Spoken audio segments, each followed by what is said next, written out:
off. Here we are. How are ye? How you doing? You're all very welcome to episode 22 of Bookshot with your host, Tom O'Mahony. It's the 23rd of the 8th, 2017. How the Jesus are ye? Oh, how has your week been? How has your week been? Last week's podcast, I'm stuffing my face with marshmallows. It's late at night. I'm doing this the night before Tuesday because we're heading down south. Today being Wednesday, we'll be heading down south to the Banjo Agricultural Show, my local parish show, which I haven't been to since I was about 6. I don't know. I remember actually being badly scorned from the place. I had a genuine ninja outfit, and I entered myself in the costume competition, and it was proper brought over from the cousins in America, bought from a martial arts shop, ninja shoes right down to the stars and everything, the whole fucking works. After I didn't even place fourth or fifth, I think I got. Some fucker dressed as a fucking Mr. Tumbless or something with like bits of fucking toilet roll inserts hanging off him. What a load of shit. So I was scorned from then on. I'm sure things have moved along since, but we've been asked down to it, so that should be a bit of crack. What's news? The gigs front. There was one more gig. I think I was. I jumped last Wednesday. Got a holler to come in and do on show to close the show on show, and it was ridiculously fun. I got to try out at least. Christ, I think I got into a new 20 of material, but you can get spoiled in those situations because you go, that's ready to rock. Only you have to write the fucking thing, and they get stung then dropping it in a place that just doesn't give a fuck. This was the poor chap that was on before me. I'm not sure if he was an open mic, and they never do open mics in there typically. And Jesus, he went on to do 5 minutes. It turned into 15, reading from a clipboard, and he'd some sort of foreign lad as well. He'd some clever stuff, but it was spoken word before it was anything else. You know what I mean? And these people they were there for comedy. You know what I mean? They were just sitting, and they were very polite and stuff. So it made life quite easy going on stage. After that, it was like, all right, let's take a quick 5-minute break there and let you all decompress. But it was a ton of fun. What's new this week? I've joined Snapchat. I don't know how. I'm being told it's ridiculously popular. Good Christ, I don't know. It seems to be. See, I don't know. I mean, people. I don't know the full reaction to it. You can't click like on the thing, but it would seem like a lot of the videos are getting viewed, and I got followed by a lot of people. Followed or friended, I don't know. If anybody is looking, if anybody's popular or into Snapchat, why not give it a listen? A listen, says you. Videos and photographs. Do you know what? I wasn't even fully sure for the first 3 days. Was I putting it anywhere at all? Was it just disappearing into the ether? But as it happens, it wasn't, because Stevie Cahill of the very funny Fuppin' Egypts hit me up on this and went, no, you're actually doing it right. You're fine, you're doing it right. So then if you're looking for me on it, just Tom Bear Comedy or Tom Bear O'Mahony. I think if you go over to the Facebook page, what I've done on his advices is I've made my profile picture. Apparently you can copy or you can fucking screen grab that. Laptop's having a heart attack. You can screen grab. Jesus Christ, I'm boring myself with this shit. Anybody who knows anything about Snapchat, just go to my Facebook page. The profile picture is it. It's the picture of the fucking thing.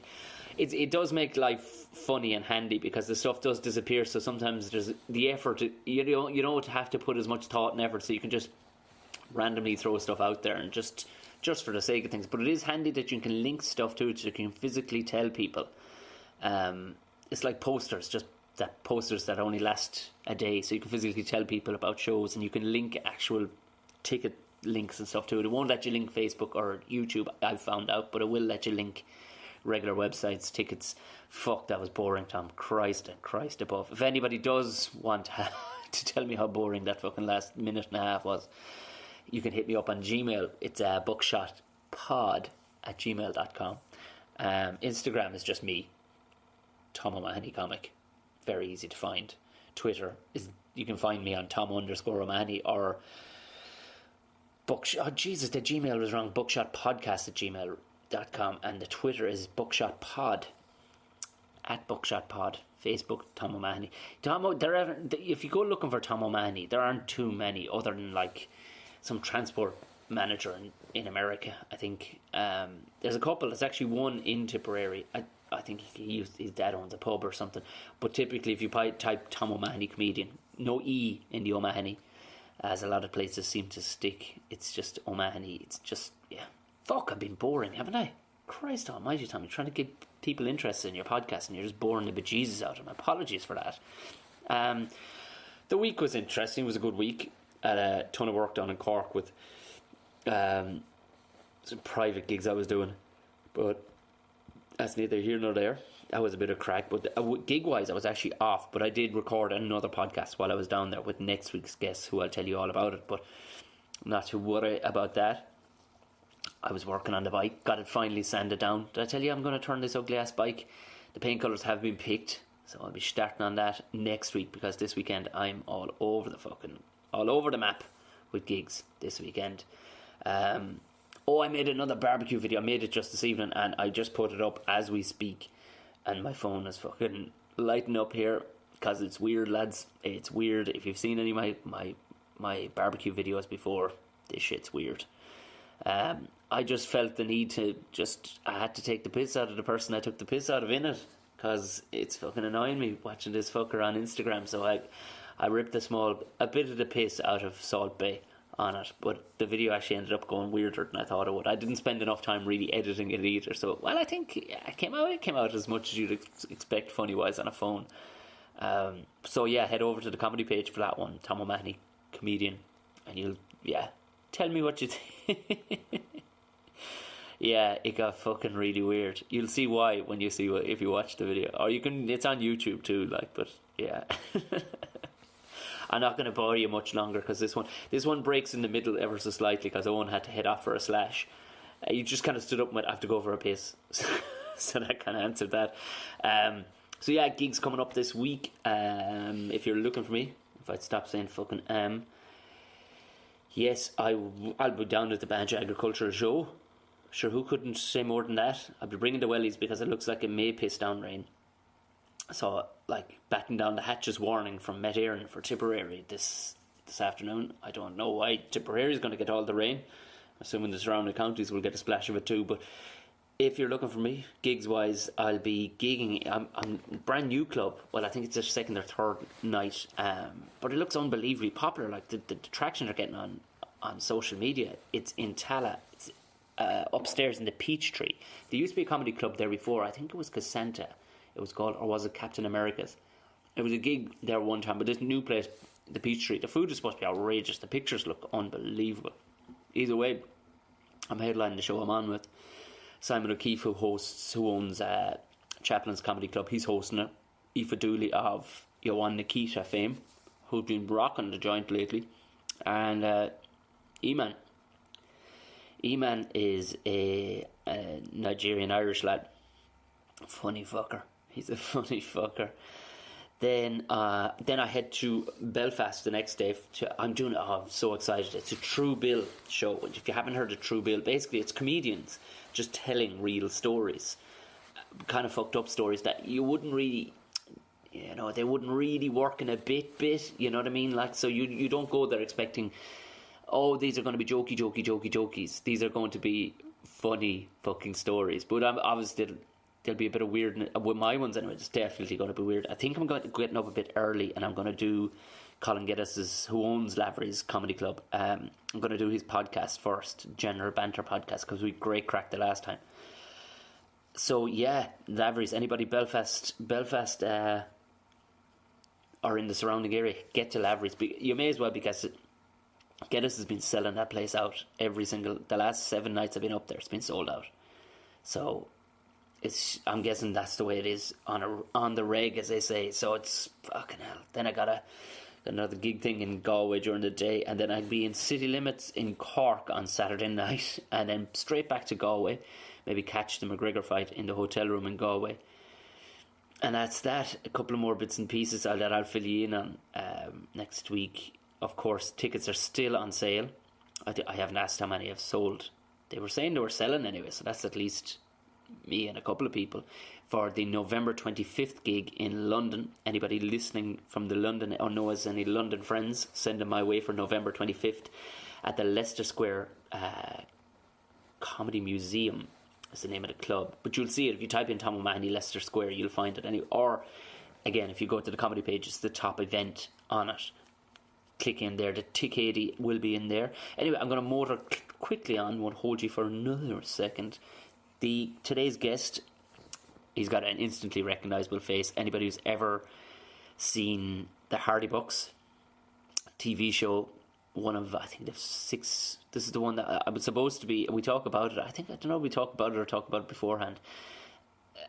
I was asked to be in it, but of course it was right at honeymoon time, so it was like, all right. And ironically, we passed right by them filming, like, and even Owen was saying, you could have probably just jumped over and done it yourself, and a missus just jump in, but we said we'd give it a miss that particular day. But also very, very, he was Buzz in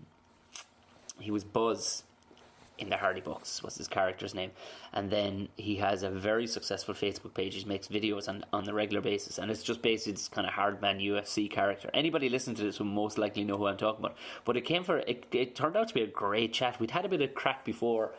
We knew each other but didn't know each other. But I think we properly got on properly well in this. The podcast could have he was nearly disappointed that I think it went on for about an hour and a half, but he was disappointed towards the end. But I knew he had to be places, and so did I. But it kind of felt like we could have stopped up and just drank pints and gone on. But we recorded this upstairs in the comedy club part of the Woolshed on Parnell Street in Dublin.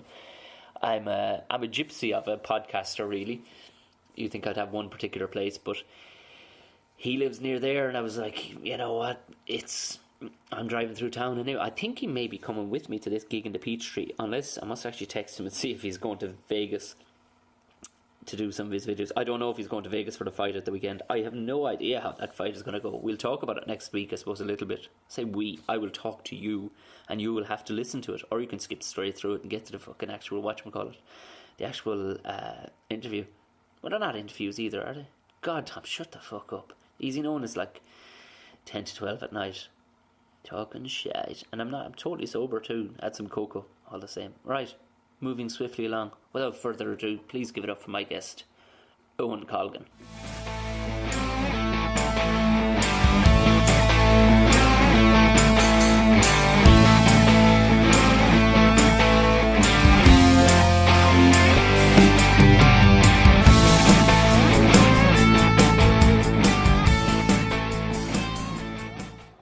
Thanks very much for doing it too, by the way, Owen. You're very welcome, no problem at all. Thanks for having me, Tom. Giving handshakes and all, that's great for radio.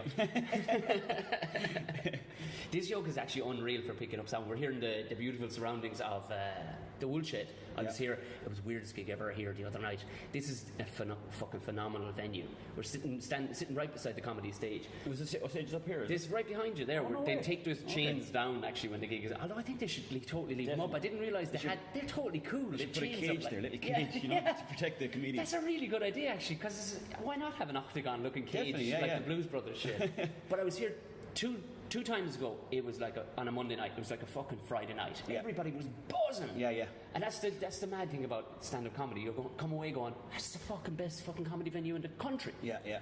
But you'd become bipolar from this fucking shit, like, because it plays your emotions so much. Unbelievable. Yeah. I came away out of the place after hosting it going, I'm possibly the greatest host that has ever lived in this country, right? It fucks with your ego so much. I was here on Monday night, I swear to God, it was still full.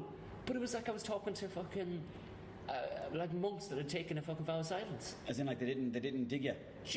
They were all smiling and looking forward, but no, there was no eruptions of laugh. There was no atmosphere in the room. I'd fucking take a pickaxe to fucking. How does that work though? Like, because I mean, you have the likes of Bill Burr, right? Yeah. So all the gigs he do probably like 9 out of 10 would be class. Yeah.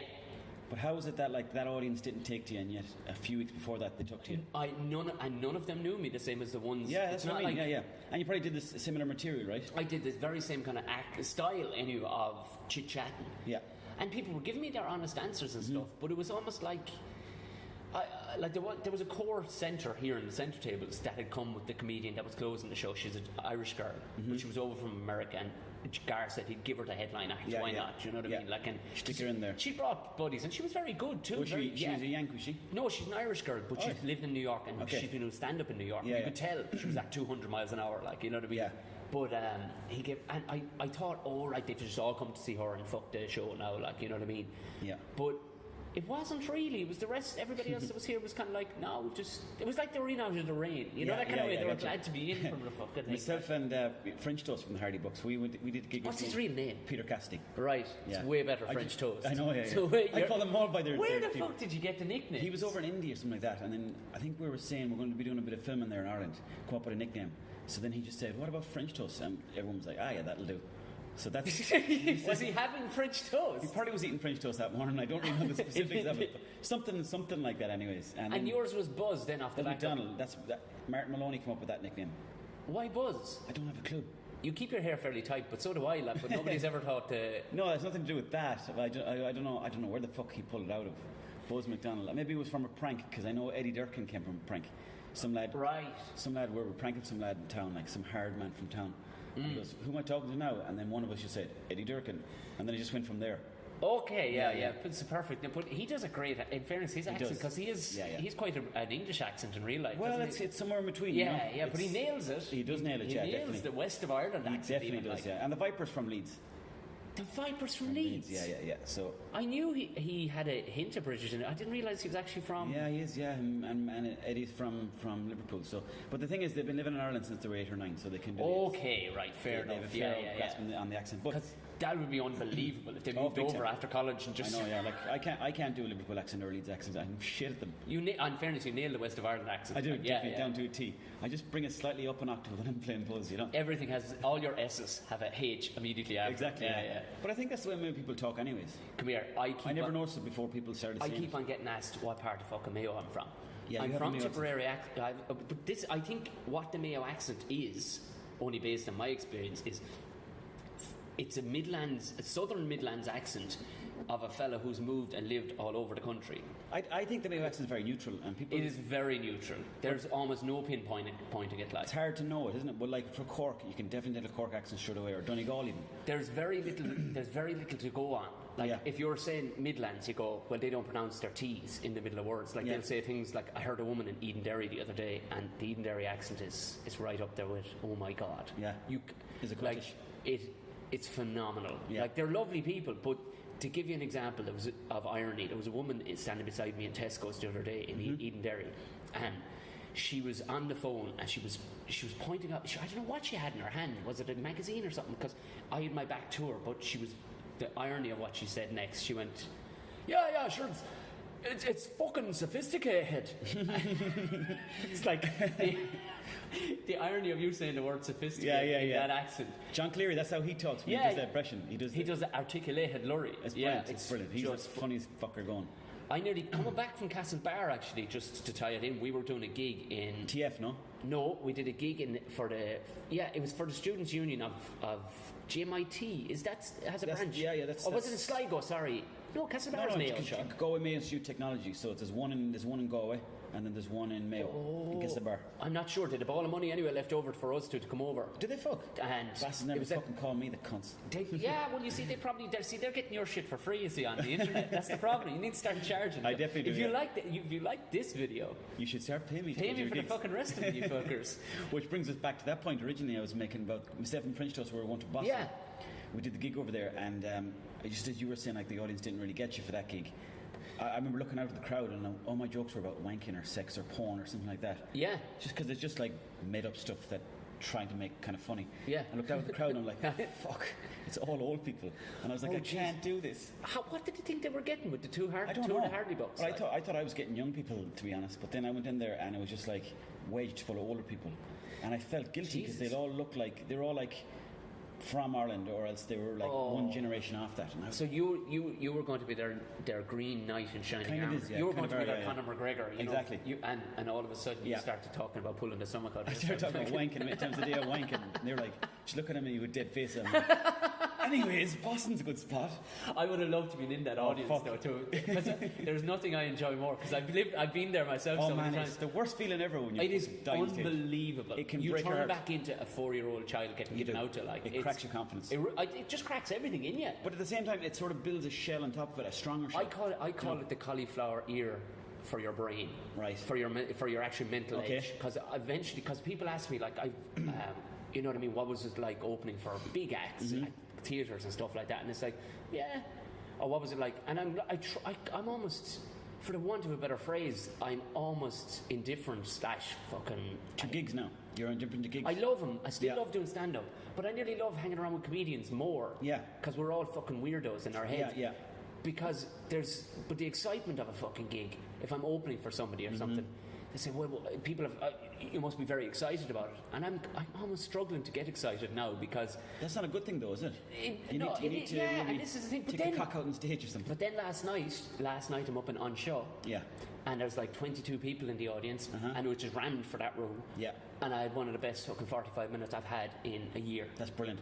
It was just because there was a lad that had gone on the break before me. He was a Spanish lad. Okay. He's fair fucking for going on stage. Yeah, he died in his balls so bad, and his 5 minutes set was 15 minutes, and he was reading for a clipboard. He was doing alternative comedy, rhetoric. Yeah. Right. So he was reading like. His spoken word was fantastic, but stand-up comedy he was not. You're not good at it, no. And I mean, these poor people, it was drilling them into the fucking ground. Yeah. And I went on to dig this out, and it was such a sense of pleasure of using a fucking verbal pickaxe to get it back out of the ground and then floor him for half an hour. And I got through brand new 15 minutes of material. How do you write your material? Because, like, when I'm doing we talked about this. We need to sit down, actually, because I'm starting to develop a technique now. Already, I'm 7.5 years into this, and now I kind of have a technique. Maybe everyone's got different techniques, because when I write stuff down, I'm like, this is brilliant. If I do this on stage, I'm going to be the next Bill Burr. Yeah. And then before the gig, I'm like, it's fucking shit. I just go back to the one-liners about Yeah. That is the problem. Yeah. You need to absolutely say fuck them. Really? Yeah, and just go, I don't care what happens. I'm getting to that stage. You have to do it. Because the prime example was last night. I went up and I couldn't do any worse than the lad who'd gone on. And I closed that place regularly. Of course, he killed someone. Yeah, right enough, yeah. But I went up and I kind of took the piss out of him a bit, even though he was sitting in the audience. He went back down to sit in the audience, but I went, fuck you, man. Yeah, you did what you did up here, and you got to pay the price for it. You know what I mean? Yeah. And that kind of got him on board, but I kind of didn't do it in a nasty way. I did go, what the fuck? Am I missing something here? But what the fuck? But what I just figured in my own head, because even I thought this should wear off. But talk to PJ Gallagher, who's been doing this 20 years, still has a freak out. That's crazy. On his own show, where people have paid to come to see only him, he still has a freak out. I can understand that though, because if you're going under the radar and you're going in and making jokes, it's kind of like, this guy, I don't know if he's going to be funny or not. And then if you make them laugh, it's a bonus. But the likes of PJ Gallagher, I presume that because people are coming to his show, they're like, this is PJ Gallagher, I expect a certain standard. You do and you don't, because here's the thing. You go, if you paid whatever, now PJ does deliver every time, right? Yeah. But say you go to somebody, to give a big wider scale, say you go to Peter Kay and you paid £100 for your ticket. It's a lot of money for a ticket. You've already mentally made a decision for the first 20% of his actual standard. You're going to be loving it. I'm going to love this. I'm going to be loving it. You walk in with a smile on your face. When you walk into a comedy club and some fucker from Tip stands up in the audience or on stage who you've never heard of, you're going, judgmentally, you're going, this motherfucker better be good because he's getting nothing off me until he wins me over. Chris Rock talked about this. He said it. He goes, it is, and Louis C.K., they answered it honestly. When being asked by Ricky Gervais, is it much easier now to get, to the material? He's fuck yeah. I'd write an hour show. Now, once upon a time, I'm creating this unbelievable fucking smart stuff when nobody knows my name. Right now, for the want of a better phrase, I could bang out a new hour. Yeah. No bother. Because they kind of know the character, don't they? They know and they know what people want. And people give you so much time on the ball too. Yeah. Like you take Tiernan, who is still a fucking master craftsman. And I saw him recently, and he opened with some fuck me kind of material. You're like, oh Jesus Christ. Oh yeah, he pushes the boat out. Oh Jesus Christ. His opening bit. Definitely, yeah. His opening. I think he's trying to keep himself excited. That's why he's doing that, Craic. And it must be, because this is like grabbing the nettle. And he rubbed the nettle on his nuts, right? But he had a way of turning it into a feather duster inside 3 minutes. It was incredible. That's brilliant. It was to watch how. Yeah. But I did kind of, because myself and Jim Elliott walked out afterwards, and Jim was going, I'm off to fucking quit comedy after seeing that. Really? Because it was that good. It was 30 minutes of unbelievable. Yeah. Fucking so smart, so crafted. And Jim just went, I'm quitting. I says, yes, Jim, you're quitting, but if you or I opened with that, we wouldn't get past into the next sentence. Very true. Yeah. Do you know what I mean? I do. Like, Tommy will tell you, but he's earned it. Yeah, he's of course. 30 years Of doing course stand-up. he is, He's earned that right. Yeah, you know what I mean? As I said, like, they're used to the character, like, you know, they're used to Tommy Tiernan. So, I mean, like, you can kind of... It probably gets a bit easier the bigger you get, I guess, you know? Of course it fucking does. Yeah. And especially if they paid for your ticket, a ticket with your name on it, they've made a decision that you're already funny. Exactly, yeah. They're not taking a shot in the dark at you like they are in a comedy club. Like. Now, someone said to me before, like, they're coming, like, it's not like people are coming to comedy gigs to not laugh at you. Like, they want to laugh. People want to laugh, you know? That's the worst thing that I'm trying to get over, is that I'm always like, I find it very uncomfortable on stage. I fucking hate it. But I want to be able to get on stage, tell a story the way I can tell my friends a story. Yeah, But I can't seem to get that character from when I'm with my friends to the stage, you know? Again, they're almost like fee-paying, ticket-buying punters in that they know they'll give you the time, they give you the relaxation, and they give you the scenario. Yeah. You need to just gig more. That's it. To get there. Definitely, yeah. Do you know what I mean? But I mean, a place like this may do you no good either, because quite often, although the last 2 times I was in here was primarily Irish, but inside here you're going to get every breed of animal. Like, were you at the gig I did before in Jobstown? I dropped you home. Oh, that's I dropped you home. That gig, I was nearly out. Man, there was some amount of wanking material in that. But to be honest with you, there was... Still is. It still is, mate. It still is. Fucking hell, that broke my heart, that gig. Do you know what? But you can't legislate for that, because you go to a place like Jobestown and all they want is... See, they think I'm a fucking animal in Jobestown. But you have to be. But I learned that very quickly. Yeah. And I learned it through doing other kind of rough gigs. Yeah. And it's not that they're wild, rough people, but they want a certain edge. They do. And you got to give them something. They don't... If they see that you're kind of... They're not... lacking confidence, they'll tell you. They're not there for your Bill Hicks shit, I can tell you that. Yeah. They're there for your... Here's the fucking slitter coming at you at 200 fucking miles an hour. Exactly, and I'll fucking shoot you. You have to put them in the back foot almost. Oh, you have to. You it's a fight. You cannot definitely let them in, because if they do, that's their role. Do you know what I mean? Of course. That's the beauty of comedy. You'll come away with a vein sticking out of the fucking side of your neck going, that was a fight and I loved it. If you rock the place, you know what I mean? And that's the only way to do it, is to not be in any way self-deprecating. Because that's a big thing that I was adamant when I started comedy, that I was never going to be self-deprecating. What if, the way I was thinking of another thing as well, what if you're confidently self-deprecating, like saying, I am fucking shit. Absolutely. Yeah. No, it is, but once you give the audience an audience like that, especially where they can be aggressive, then you're fucked. Definitely.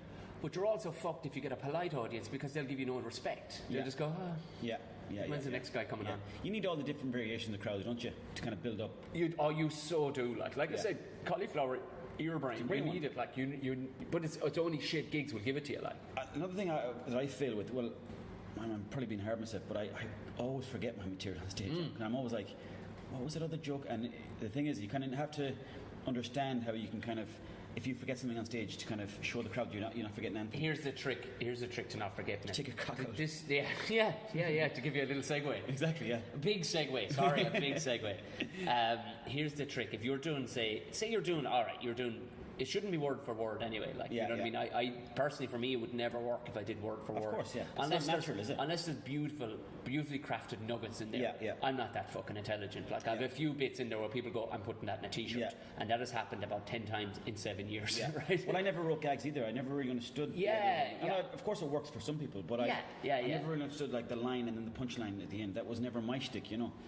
And it's not an Irishy shtick. It's really not, because we're storytellers and we're loudmouths. Exactly. We could be in this bar by ourselves. Yeah. And I mean not you or me, I mean by our fucking selves, and still have an all right time. Yeah. That's one of the few things any English person you ever talk to. That's why comedy does so well in England, because even the smallest towns will have comedy, and successful comedy, because over there they'll go out for a drink, and unless it's a gang of lads going oi oi, then their crack is zero. Yeah. It's fucking, I've seen it, it's fucking zero. Like it's faux crack. Do you know? So they're faux crack. What's that? Zero. It's pretend crack. It's all oi oi. Pseudo crack. Pseudo crack. It is actually. You're right. Yeah. It's all fucking posturing and shit talk. Definitely. Yeah. Banter, they call it. Like. And it's not banter. I know. It's not fucking banter. And the thing is, in Ireland, the crack is too bloody good. Like, you'd be in the pub fucking every other week if you got a chance. It is fucking gold standard crack here. When you've lived or gone to, it's top drawer shit. Oh, it is. It's fucking like and I'll get around to why this is, but I'll explain to you why comedy clubs do so well in the UK. They it's because they realise we're not great crack. They genuinely do, like, not that they realise, but a lot of the time they'll go, do you know what would be better, lads, if we didn't all talk to each other for 2 hours and watched a really funny couple of fuckers tell us stories or tell us jokes. And that's why they totally. Whereas here, Irish people are going, but sure, we're the great crack too. What the fuck do I have to pay in to see that prick? Exactly. Do you know, this is kind of the thing. So the crowds are more judgmental over here, would you say? Oh, they absolutely are, because there's people genuinely looking at you going, I could fucking do that. And the thing is, a lot of them could as well. They fucking could, like, I know some guys who never went on stage and they're the funniest bastards going. Look at the amazing internet sensations that have popped up in the last year. Like, I mean, you have crafted your own one, because you are absolute. I love your one because. Thanks. You've absolutely not tried to be anything else, and that's something that I get complimented for by a handful of people. They'll go, you still speak with your same fucking accent. You're still as rough as the day you came off the pig farm. Like. Do you know what I mean? And people, I do. And there's only a few, but your one really people appreciate and kind of can relate. Because it's so Mayo-ish, I suppose. Well, it's so country. That's what it is. It's not just Mayo. It's so country. It's fucking beautiful. Like I was on a bus one day, and we were texting each other. It was immediately. We were texting each other. Oh my god. I know, it's beautiful. Romantic. And I was on the bus one day. It was immediately after that Jobstown gig, because I was heading into town to do a gig, and I was going to have a couple of jars after the gig, so I was getting the bus, and we had texted each other about something about meeting up to write or something. No, that would have been that we met in the garage, didn't we? That was it. Yes, that was it. And but we texted about that. And the nosy fucker that was sitting beside me, this woman, she was like, "It's your friend called Owen Colgan as well." No way. And she had you on. She was watching a video. No way. I said, "That is Owen Colgan." That's crazy. You want to see this one? She nearly fucking. It was like it's like Elvis. I don't know. She was like mid-20s or something. She was a nosy bitch.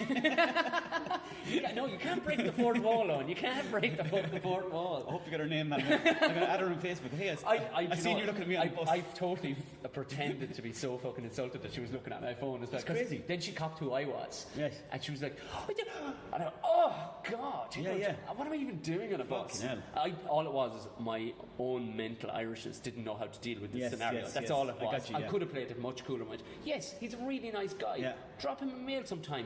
He'll always write back. He'll suck your tits. I thought that's what you're going to say. I didn't want to speak for you, but I kind of knew. You know what? You got to give me a pamphlet so I can hand out to you in these little cards.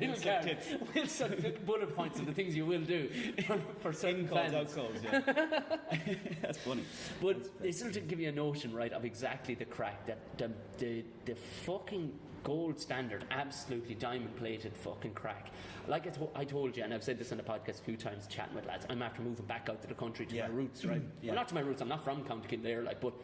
Is that where the lady's from? No, the lady's actually from South Dublin. She's from Dalkey, but all she ever wanted was fucking tractors and guns and dogs. Dalkey, because that's a posh spot. Oh, it's the poshest place there is, like. And our family are lovely, sound out. Are they? They are, actually, because what they are is they're people who have lived back and forth out of the country. I'm only kidding, of course. So you can always tell, they have a good broad sense of the world, like, you know what I mean? But none of our family are country folk or have any want to be country folk. Like. But just for her, all she wanted was the sticks. Like, and I was like, well, this is...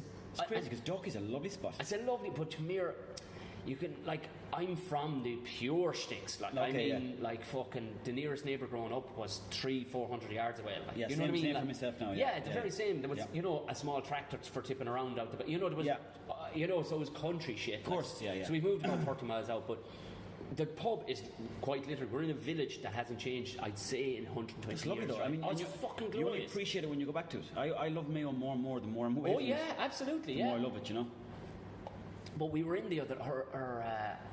Our parents called over the other evening. Our old man is just a lovely fella, right? Mm-hmm. But he's lived abroad for years, lived in England for years and years, and he kind of lost his Irishness and his English. He's some crack now. He's a lovely fella, and he was like, he forgot almost. It was almost like a rekindling of, I fucking missed the banter, the proper crack. Yeah. So we're after a couple of fucking drinks in the house or whatever after the dinner, and I said, man, the fuck, we'll go for a couple of pints next door. You want to see these two lads, the gang of lads that are next door. They're all middle-aged lads, but the shit they're giving each other at a rate of... It's all travelling at about 2,000 miles an hour. You better be ready to jump on. Some of it's great crack, I'd say. You have to jump on the bus. Yeah, you have to. You have to jump on this train, or you'll be stood there like a fucking lemon. I was in Monaghan there not long ago, and they're like, we went to this like old man's bar in the middle of a field. I think I might have been in that one. Coleman's, I think it's called. They Coleman's. were serving fucking poutine the day I was in there anyway. Yeah, they're mad poutine. Yeah, it shouldn't have been open. It was Easter Friday. Really? Like, yeah, it was. They have their own laws up that way, but Did everybody have a beard? 3 or 4 of them had a beard. It was mid 2000s now. It was still rare country. Yeah. When I was, yeah. These boys now, they were just everyone was slagging each other in the pub, and I was like, fuck's sake. So I was lamping the pints trying to get the crack on, you know. It's glorious though. It is, yeah. You have to be, and I sometimes have to reel myself in that even herself has said to me, well, she hasn't, in fairness, she's sound, but I am a loudmouth cunt, like I am, like, Yeah. and that didn't come from stand-up, that came from just working in the buildings and shouting and roaring at Maybe other the stand-up cunts, came like. from that. I think that's where my stand-up is stemmed from, so I'm still a loudmouth. I love a row. I love really? a row. A row? Why? Not a fight, but I love a good scalding. A debate, like, yeah. Oh, yeah. Yeah. But like, we don't have to get into the fucking, like, the deep meaning of it. I just love a good, let's fucking have at each other about maybe sports, maybe fucking anything. Yeah, I know what you mean, like a passionate kind of debate. I will fucking argue over tires. I don't give a even if you feel like you're wrong. Yeah, I will. Like, and then what's the point of that, though? Because it's fucking an exercise for the brain, isn't That's it? true, Like, you know what I mean? It gets you play devil's advocate. Yeah. It's like French toast do that all the time. Really, does it? Yeah, but I don't just to be a cunt. Like, I'll probably start off thinking I'm right. Yeah. When halfway through, but I will concede. I'll always concede. Okay, well, that's and then, fair. No, I'll always concede, and but I'll always. They'll tell I'm doing a tongue in cheek too. Yeah. Like, you know, I don't. But the very first day I went in there. Yeah. Into the pub, and I think I've said this before in the pod, but just to give you an example of the fucking place. So we're living a couple of doors up. We walk in. Herself is with me, right? And it was like somebody pulled the needle off the record, right? Because it's a woman brought into the lounge bit who isn't known, right? Glass has been dropped. Oh, Jesus Christ, right? And of course, she was on antibiotics for a chest infection. She says, I'm just going to get a soft drink of some sort. I says, a pint of Guinness. What are you having, pet? And she says, Era. Do you know what I haven't had in years? I'll have a pineapple juice, right? You want to see a man's face behind the counter? He went, what the fuck is a pineapple? In fairness, he was being polite. He went, she went, orange juice. She went, tea? I can do tea. There's a kettle in the back. Like, the kettle hadn't even been brought out to the bar. Yeah, you don't want. But I went in there myself about 2 nights after that. Yeah.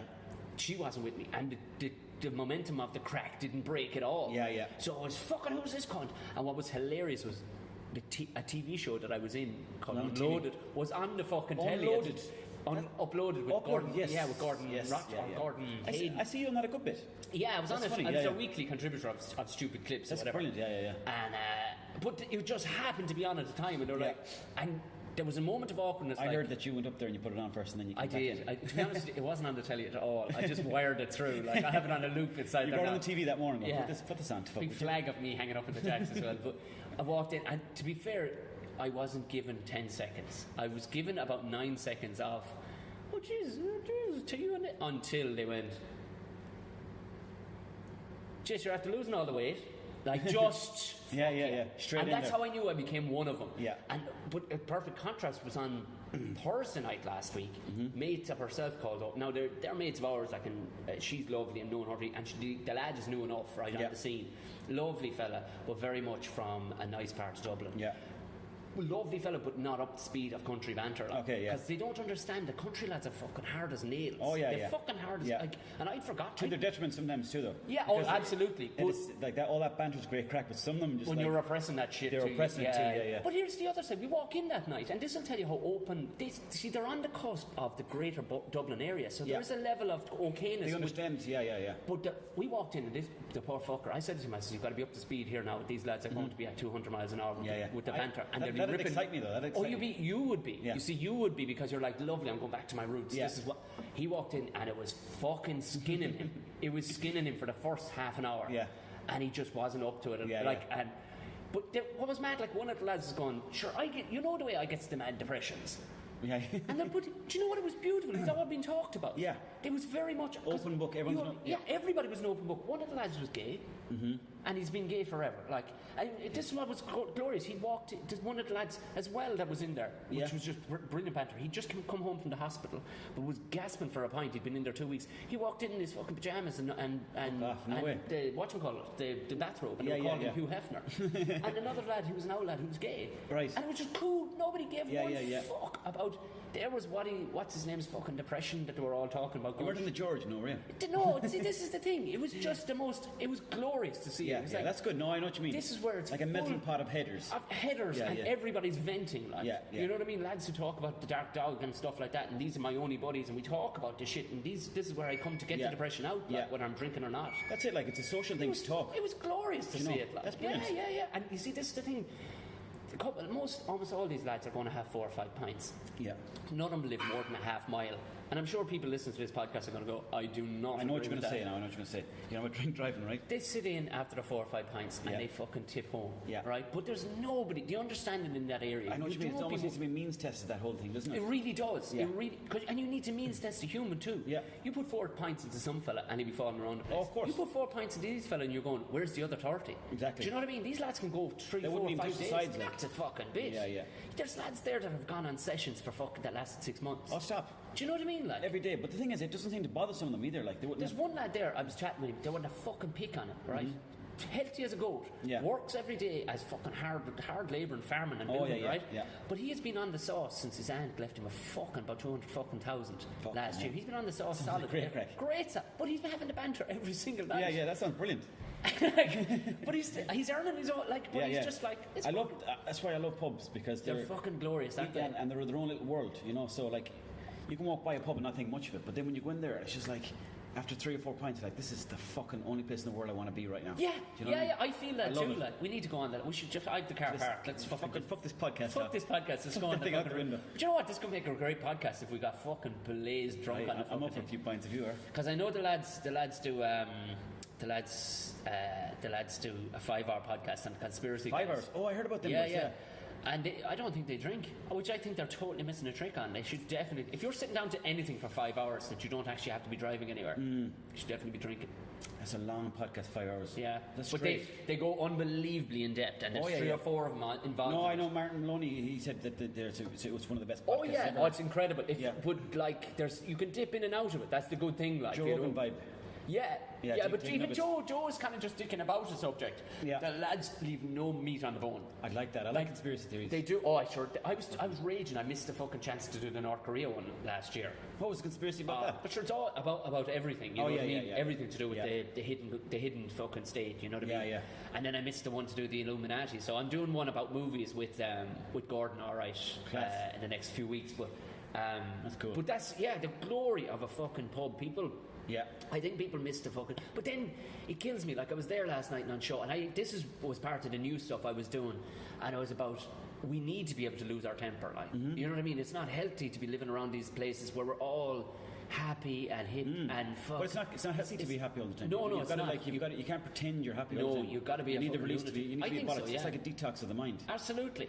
And one of the places I used to love going for a good row on a Sunday was in Portobello. It was a bar on. I won't say.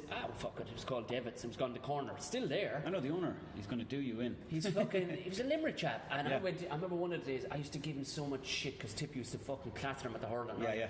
And we lived around the corner. It was hipville. It's gone very hipster in that area. This was a glorious, because it's just off Camden Street. Yeah. And it was glorious fucking. It was what would you call it? Respite, like of.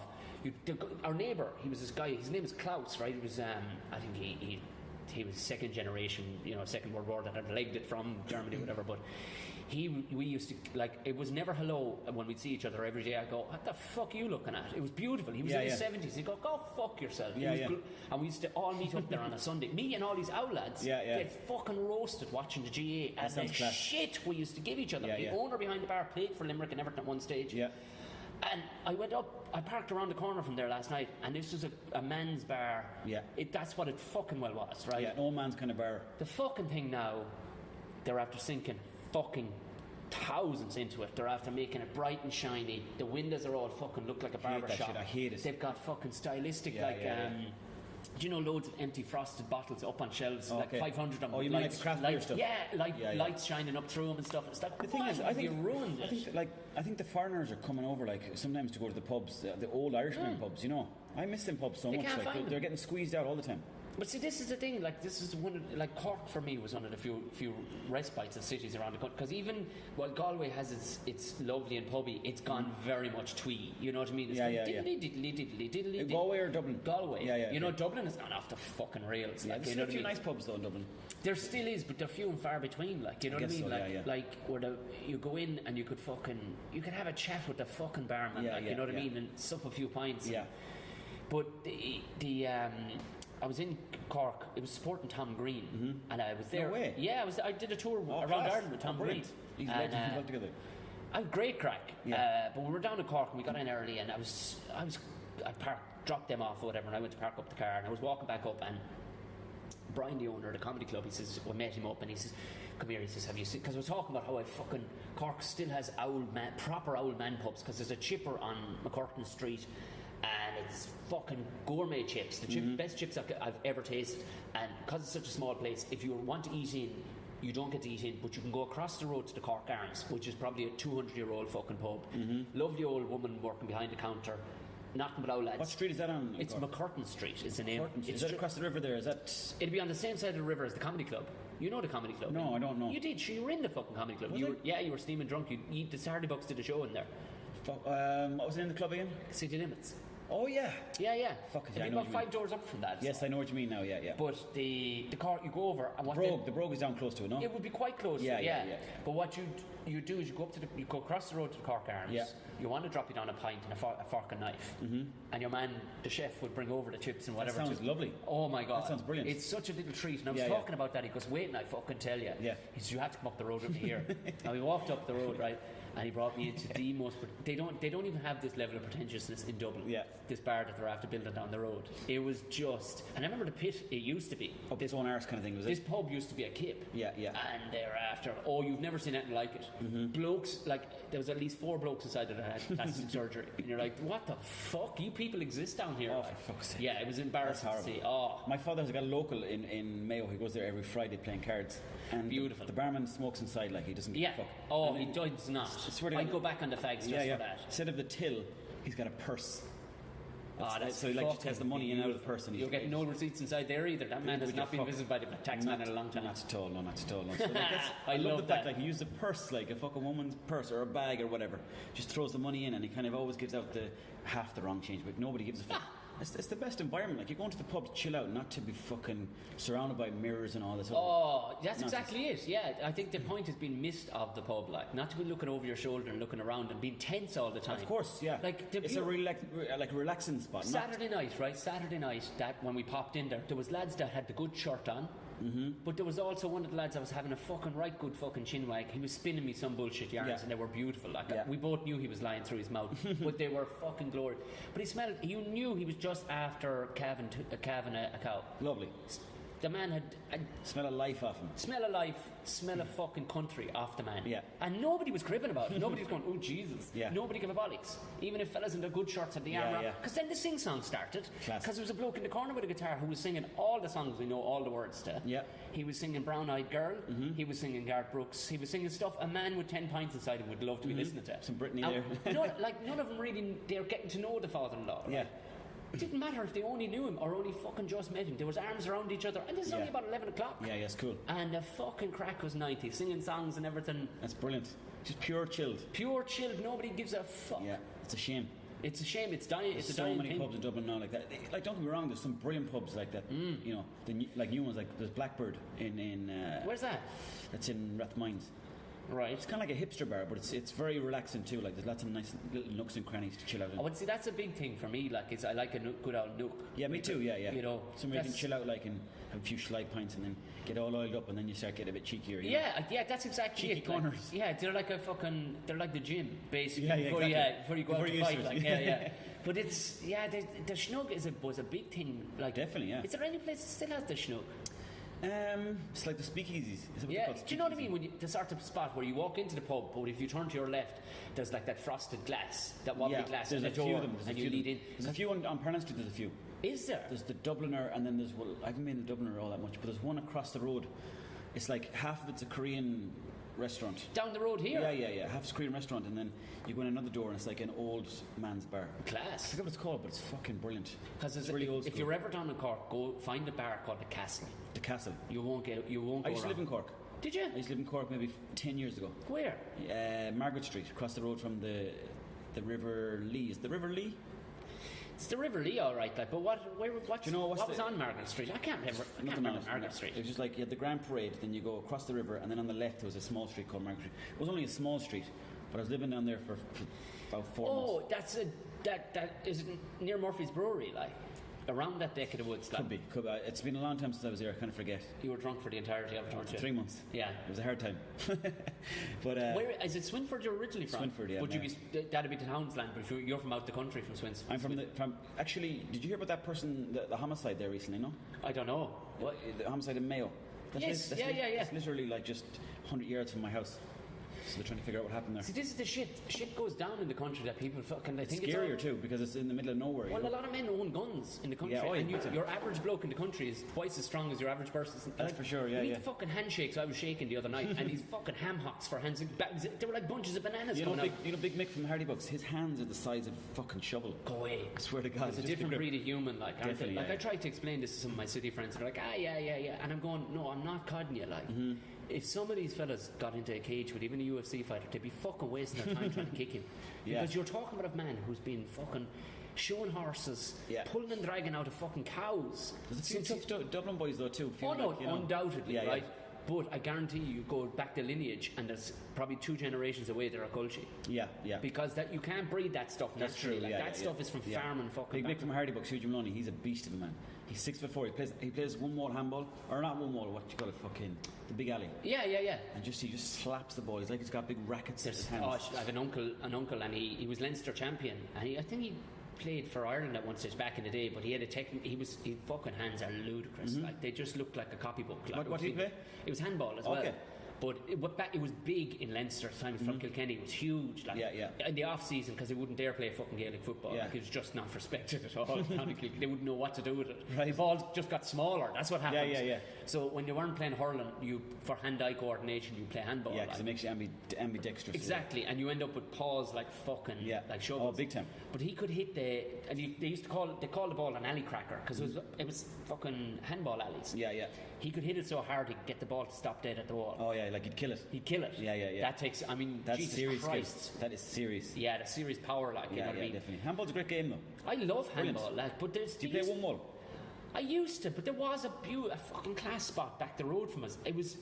There was a bridge. It was a country bridge, but what they done up the side of the river was they built an alley because now what they figured they may as well build 2 walls and lay a heap of concrete because they had a big flat surface which was the side of the bridge. Yeah. Why waste it? Of course. Because handball was so popular around and this is the parish. It's a handy sport to start. Like, it's just all you need is a ball. All you need is a ball. And you're away with it. You're kind of away with it. Yeah. You don't go for pebble dash or brick, and you'll be after that. Just go for smooth plaster, and you'll be all right. Like. Exactly. Yeah. And how often do you get back home then? I go back about once every month, maybe once every 6 weeks, because all the work is in Dublin for my kind of job, and yourself too, so I go back once every 6 weeks just to kind of relax and chill out. But you need to decompress, don't you? You do, definitely. But then the first day you go down there, you're like, this is class, I'm going to move back here. And then after 3 or 4 days, you're like, fuck, you can only look out the window so much, It's true. Like you just want to leave again. But like I've kind of missed an awful lot of the growing up. Like I was gone from when I was 17. I didn't go back an awful lot. Like so an awful lot of lads have either grown up or gone altogether. Like where are you from originally? Banshan, County Tip, so South Tipperary. Like the back there much? Oh, I actually do get back there a fair bit because I'd be gigging in the likes of Cork and down the country a fair bit in Limerick and stuff like that. Okay, right. I'd often tip into the folks, like you know that kind of way. But it's. Because I mean, from Dublin where it is, sure, it's motorway. You'd be down to 2 hours. Like, you know what I mean. So, but I was doing a presentation at my old primary school. That must have been hard, was it? It was weird. It's a funny one, yeah. And they boxed. It probably seemed a lot smaller, the school, did it? It was unbelievably smaller. But what it was it was an unbelievable place of happiness now. Because where I went, you see, there was still corporal punishment when I was in school. This is something an awful lot of my mates don't get. Like, the teacher used to beat the fuck out of us with a Really? cane. Yeah. Fuck, that never happened. It was gone though. You see, you'd be even a bit younger than me, but even people my age and older have gone, no, fuck no, that was gone. She used to get away. There's one particular teacher, you're talking about beating a 4-year-old with a fucking stick. Like, how that's much crazy. That's a psychopath. Like. That is corset. But because there was like, she wouldn't beat everybody in the class because not everybody was playing cards with her on it. Mother was playing cards with her on a Tuesday night up in Nelly's, you know what I mean? So she had favouritism. Yeah. But like, she would light you up with a fucking cane. Oh yeah. But we were all fucking hardy old young fellas too though, so you'd never fucking let her have it, like, you know, that kind of way. And school was funny like that, yeah. But we were all rough. Like, one of the games we used to play when we were 4 and 5-year-olds, and I was only thinking back at this, was actual rodeo, right? With calves, maybe 4 or 5 month old calves that'd be still in the pens. Yeah. Jump on, and the lads would have a stopwatch to see how long we'd stay on the cunt. Class. And you're holding on to a cow's fucking neck that's probably 10 times your actual size. You actually get up in cows, getting up. Well, these were 6 month old calves, but it may as well be a fucking cow because you're only 6, and you're getting on this fucking thing and holding on to its neck for all your work. That's crazy. That's fucking dangerous. Getting kicked in the chest, broken fucking nose, broken jaws, busted ears. Now, didn't have any pain receptors by the time. But by the time it came around to actually doing any martial arts, I had no pain receptors left in my face. Like, did you do martial arts? Yeah, from the age of 4 till I was probably 18. Oh, wait, what you do? Yeah, I did taekwondo and then moved into karate. Well, I started in karate till the age of 6, then taekwondo through to about 17. I went to college then and I went into like jiu-jitsu. Kind of went back to karate a small bit. Yeah. And then when I was in Cork, MMA was starting to emerge, so I thought this sounds fucking class. Yeah, I did a bit kickboxing in Cork before. Kickboxing's big in Cork. Yeah. I mean, it emerged. It's huge. Yeah, it's huge. Like, they emerged with quite a good, like a guy from Tip actually, who's become pro and is now with SBG, but he started off in Cork. Will Flory is his name. Will Flory. Flory, yeah. That sounds familiar, actually. You'd see Will fucking Flory is what everybody calls it because he curses worse than me, right? Because cursing in Tip is just every second word. The priest cursed on the altar, really, like. But it was. We were fucking gathered here today. In the name of the fucking Our Father. But he Can I go for a piss? Or is this... Yeah, no, go for it. Yeah, we'll pause it. Can you pause there for a second? Yeah. I'm absolutely dying for a piss. Back from the break, it was needed for that. Did you ever? Because your videos are viral. Everything you do. Some of them are, and some of them aren't. You know. But, I mean, your version of viral and my version of viral are completely fucking skewed. If that's the case, like, what's the lowest one that you would put out at the minute? Like, I mean, there's. It's not weird for your videos to go well over 100, 200,000 views. Some of them do. They're probably the better ones that do that. But then you might get ones that just get 10 or 20 or 30,000. You know. So I mean. But you look at that in a number. Physical views, that is colossal, like. Yeah, but I know, and I'm fairly fucking being hard on myself, but you know when you're on Facebook, right, and you're scrolling down the page, if it's any longer than 3 seconds, it's counted as a view, right? So like literally, okay, right. So literally anyone scrolling down a page is probably seeing that video for 3 seconds, and whether they're stopping or not, I don't know, but like it's still counted as a view. So don't get me wrong, I'm happy with the numbers, but at the same time, I think Facebook sort of bigs it up so that they're basically trying to get the video world off YouTube. Yes, so of course. They're almost kind of like bumping up the numbers, so it's almost like, I'm going to stick to this format. You know what I mean? Yeah. Because that's the thing, of course. Once upon a time, you'd get to see the full picture when you'd post a YouTube clip. Yeah. And all of a sudden, now it's just one little fucking tiny little thumbnail that you'll never see. Everything's contained on Facebook now. You know, I don't like even leaving Facebook is a bit of a chore. Everyone stays on Facebook. Going to another link is almost. Oh yeah, people are that like low on sort of attention or whatever, like effort, that they just want to stay within Facebook. But that's the world over. Like, the laziness of people is phenomenal. But it's crazy because we used to get out to our parents for just watching one TV station or reading one paper, but now we're getting all of our information from Facebook and all that kind of stuff, you know. So people don't change, is essentially what you're saying. We're lazy motherfuckers. Exactly, like, inherently lazy motherfuckers. Well, I am anyways. I'm a lazy cunt of a bastard. You're preaching to the choir here. Like, the amount of... But you're always doing gigs though, aren't you? Yeah, but I'm not right in the head though. Okay. Do you know that kind of way? And I know that. Like, you know what I mean? And I'm forever chasing that dragon. Like, you know what I mean? It's a never-ending dragon. There is nothing better than me being here on Monday night to basically a stillborn audience, like, just fucking looking at me weird for the night. And they were going with some of the stuff, but my God, do you like that, the sort of kind of the awkwardness of it all? No, I don't mind it. Like, it doesn't stress me out half as much as it used to, but to turn around then, I had to get that gig last night. I had to get that out of my system. Yeah. So I'm leaping off the sod this morning. Like. Why, you did a good gig last night? Last night in On Show. Oh, yeah. I went up and I absolutely fucking ripped up floorboards. Like, you know what I mean? So if the gig last night had been shit, you would have felt bad about yourself. Oh my God, yeah. Did you really, yeah? Well, I wouldn't dwell on it too much because I'm gone better at burying that shit now. Yeah, like, I know but what it's you so mean. much better for the soul when It's you the can, same for me when you with can videos. cancel it out. Like, if I do a video and it doesn't go too good, I'm like, oh no, I need to get a fucking new career. But then if the next one is good, then you're like, I know exactly what I'm at here. exactly. But you would. I remember Sean Hegarty. Did you ever meet Sean? He's from the north. He's kind of a one-liner comedian, but he has a character called Rodney. Probably, I might have met him. You definitely recognise him. Like, he's a good-looking motherfucker. Like, but Sean and myself did our first ever Edinburgh shows together, and we split a show half and half. And he was saying, well, we want someday we'd be packed out the fucking door, and you couldn't put a foot wrong. We're both new enough at comedy at the time, like. But he had a great line, like, coming towards the end, about 20 shows in. He says, "You'd get a fucking condition from this, wouldn't you?" You definitely would, yeah. It'd put years on you. 1 minute you're fucking king of the world. Yeah. And like almost no other job are you like that. Like. Definitely, but I think that's the beauty of it, because it's that excitement that you get. Because I mean, you do a good video or stand up, you're like, this is class, and then all of a sudden, like a week later, then you just want to do another one. Yeah. So it's just that, like that circle all the time. But like that's what we're chasing anyways. That's the excitement. Yeah.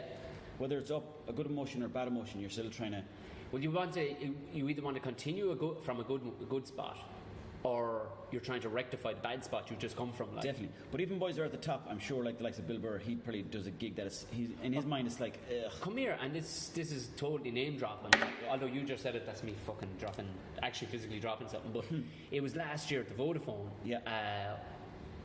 Of course, every fucking comedian that was there went to see Bill Burr. Right? Was he there as well? Was he? He did the Vodafone last year. Oh, no way. Not just gone, but last year. Joey DeRosa went on before him, fucking storming it. Joe DeRosa. He'd often mention him on his podcast, right?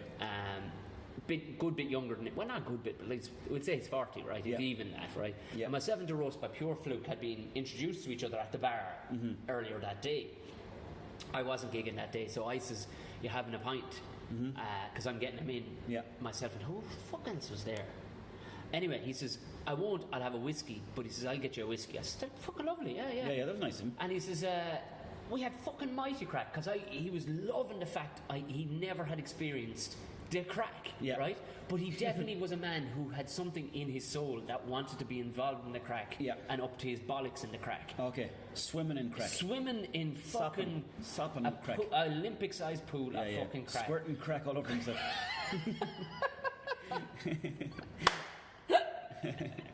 Fucking injecting crack into his fucking veins, shoving up his own arse, and then fucking suppositories of crack. Right? He wanted the crack. He was absolutely licking crack off crack. Right? But he says, I have to go and do a gig here with Burr. I says, fuck us, we're going into that gig. I says, right. I says, you're not having that other whiskey. I'll drink that. He says, you owe me. I says, yeah, no worries. Yeah. So after the gig fucking DeRosa went up into stride. Yeah. Because it was that kind of an audience. They were Bill Burr's fucking audience, right? And is he similar to Bill Burr, is he? His stuff wouldn't be Bill Burr's for sure, but it is definitely, it's fucking hot off the grill, like, you know what I mean? You want to, again, the brain would want to be running at about 4,000, 5,000 revs, like, you know what I mean? If you're coming in there to have yourself massaged into a moment, it's not happening. Like, he's talking about jizzing on toast and stuff, like, it's fucking beautiful, like, but Burr comes out then and just like with a fucking slash hook. It's you know what I noticed about Bill Burr stuff. Maybe I'm wrong, but if you ever think about it, he's only what he's doing mostly is speaking the truth. Oh yeah. And then the comedy's kind of after that. But he loves a little shock factor first, like he did at the night Too Many Stars. Remember that's almost to pull you in. I didn't see that show. No. Basically, he went out on stage and it was a charity gig. The charity gig one where he walked out and it was all presidential people and political people. He walked out and he basically fucking had a go going, I have enough of the First Lady. No way. She's getting a little chatty for my liking, right? And people were like, oh, and you could hear the audience were just, he goes, you're withdrawn now, aren't you? Hang on. And it was kind of like, hang on. Yeah. I'm going to fucking smash you in. Yeah. And he did. But that spot he did. That's class. He did an hour. He was scheduled for a 45-minute slot. He did an hour at the Vodafone because he got angry with a few things. They kept on opening the fucking door, and of course the door at the Vodafone, it was middle of the day, it was bright, middle of the afternoon. Which EG was that crack? Right, Lord knows, right? Yeah. But he was actually physically going, would you just shut the fucking door? The fucking daylight is killing me. And fair enough, it was the right thing to say and whatever. It annoyed him. It didn't make a difference to the audience. People were loving it, right? So I'm out in the bar bit afterwards. And DeRosa's over there, and I got him his whiskey back, and we're chatting. And Bill Burr walks in, and people didn't know whether to shake hands with him or say hello or anything. Because it's Bill fucking Burr. I heard he's right? black in real life, is he? Yeah, he's a black lad. And he walks in, right, and he comes over to DeRosa. He's like, fucking hell. And my natural instinct, I don't know what's wrong with me, right? Rather than going, oh, Jesus, Bill Burr. Yeah. I went, the fuck are you cribbing about? And he says, what? Because he'd started a bitch that he hadn't had a good show. Okay. And he went, fuck it, that wasn't a good show. He says, I'm not considering that a show. I'm coming back quicker than that. He says, because I owed him people more than that. He says, I wasn't on. How big was the crowd? It was fucking rammed, Big Red, by fucking 2,000 people, like. Yeah. Or whatever the Big Red holds, right? He fucking was amazing. Yeah, I can imagine he was, and I couldn't let it off, right? Oh, would you shut up, you fucking whinging bastard? Jesus Christ, almighty. What a way to make friends with him. Any of us would give our fucking left fucking ball to have half a fucking effort to be able to do that, let alone get the opportunity to do it. Yeah. And he kind of smirked and went, He goes, what are you fuckers drinking anyway? I said, don't be so fucking rude. I said, my name is Tom. What's your name? He says, I'm Bill. Oh, he's got fucking chatting then after that. But it was amazing how he had taken that as a bad gig. And was still hurting. Was hurting from it, like going. It never leaves you, that thing, I think. So regardless of how many people thought he was awesome that night, he didn't feel it, right? So he still was feeling the same way we would feel after a fucking shitty video or a shitty whatever, a shitty response to anything. He's, I don't know what. I said, what were you expecting? Lads start pulling off their fucking jocks. This is Ireland, like. Exactly, you be happy you got a fucking round of applause at all, because we're already a bunch of funny cunts. You had to bring it there, like. And he was kind of going, no, I appreciate that. Yeah. You know, he kind of softened out. Like, he was a sound fella now, just a very normal bloke, but very smart and hard. Like, you know what I mean? You wouldn't, sort of fella, if he was your school principal, you wouldn't cross him. Like, really? Yeah, he'd fucking eat you without salt. Is that because, like, you literally can't say anything to him, and it probably wouldn't affect him no matter how bad or dark you got with him? No, I think he was. Given the environment he was into, he knew every single comedian there, and every single VIP, every single person that was sitting in the VIP was watching him. I couldn't imagine him being stuck for words though. If someone said something like, "You're an old fucking ginger bollocks." No, and nobody was giving him that kind of shit. But I was just kind of giving, and I wasn't saying it to him for the sake of saying it to me either. But I was, something in my head went, just tell him to shut the fuck up and stop whinging, because that is. It's great. I don't know how much money he made on that fucking gig, like, but he made a fucking hell of a lot more than I did. So stop fucking bitching. Like, he made a hell of a lot more than Joe DeRosa did, and Joe was delighted with himself. Joe was back there supping pints, asking where he was going to get women. How long does it take you to get that good at stand up? Like, it's just it's a different ball game, like, isn't it? It's in America, like, you know what I mean? They're like, like that. I mean, I mean, he's born in Boston, right? Yeah. That's where he's from, isn't it? Yeah. Like, and he wouldn't really have an awful similar history or like upbringing to us, but yet we get him. So why don't the Yanks get Conor McGregor, and he's a proper dub? This is a really valid point you make, but you see, I suppose we don't promote our comedy well here. Do you know what I mean? Televised or whatever, our stand-up is not promoted great here. Like, why doesn't the entire of America know about Tommy Tiernan? Because every comedian I've ever heard talk about him on any American podcast has said he's the best European comedian there is. Yeah, but he was on Letterman, wasn't he? He was, but that was about as big as he got. Sure, there's a Letterman comedian every night of the week, like, you know what I mean? That's true, yeah. Like, any of them, he'd stomp all over him for what he'd make on a gig. Yeah. He'd stomp all over him, like, and his actual pedigree, he'd be much higher up the fucking rank than most of the average Letterman fucking performers, like. But that's where you start. Yeah. But maybe, I don't know, maybe he didn't want to chase that dream. But we don't have an Apollo in Ireland. Like, do you know what I mean? I do. And the thing is that, like, obviously he would have had the money side taken care of, because he would have been touring all over Europe and Ireland and England and whatever. Maybe he just didn't want to fucking go over to America. You know, maybe he just didn't want to tour there. Oh, of course he didn't. No, for sure. Because I opened for him down in Cork, and we were talking about, like, the good days and the bad days. I said, are they coming around again? He says, I'm not demanding the same money. He says, I wanted this. But see, I'm not hungry either. He says, and I wasn't hungry back then either. It's just I was filling fucking arenas basically, something like, you know what I mean? So I kind of didn't have to. Yeah. I just love doing stand up. I never, like, when you get to that age in his life too, he's in his 50s, like, and he's made his fucking money, like. Do you know, good, bad, or indifferent, he's made his money. Like, he's able to put petrol in the car and the kids are fed. Like, I just think stand-up is one of the coolest things you can do. Even if it's not just jokes, but just telling stories. It's just like, you can walk around the street one day, right? Have an idea about foot and turf or whatever. That night you can go and do that on stage to like 100 people, and they're all listening to your. It's like storytelling on stage. It's fucking therapy nearly as well. Yeah. That last night, not last night, it was in on show, but the time previous, I'd had a fucking massive bout of road rage with this old guy, right? coming up the Keys. He was completely in the fucking wrong. I was sitting in the same lane that I had been for 100 yards, and he drove up along the footpath to put down the window and tell me I'd cut him up. I mean, you're on the irony of that, How could you're on the footpath? You've created a third lane, you mad cunt. Yeah. And before I knew it, I'd gotten out of the car, pulled up the handbrake in the middle of traffic, and walked over to him. Yeah. I was ready for a scrap. Yeah, you seen red. And he bolted off up the road, and I sat back into the car, and I was kind of half going, did I just do that? Yeah. In broad evening light. Yeah. I love road rage so. I realised I was bursting with happiness. Yeah. That was like somebody had just retuned my engine. In what way?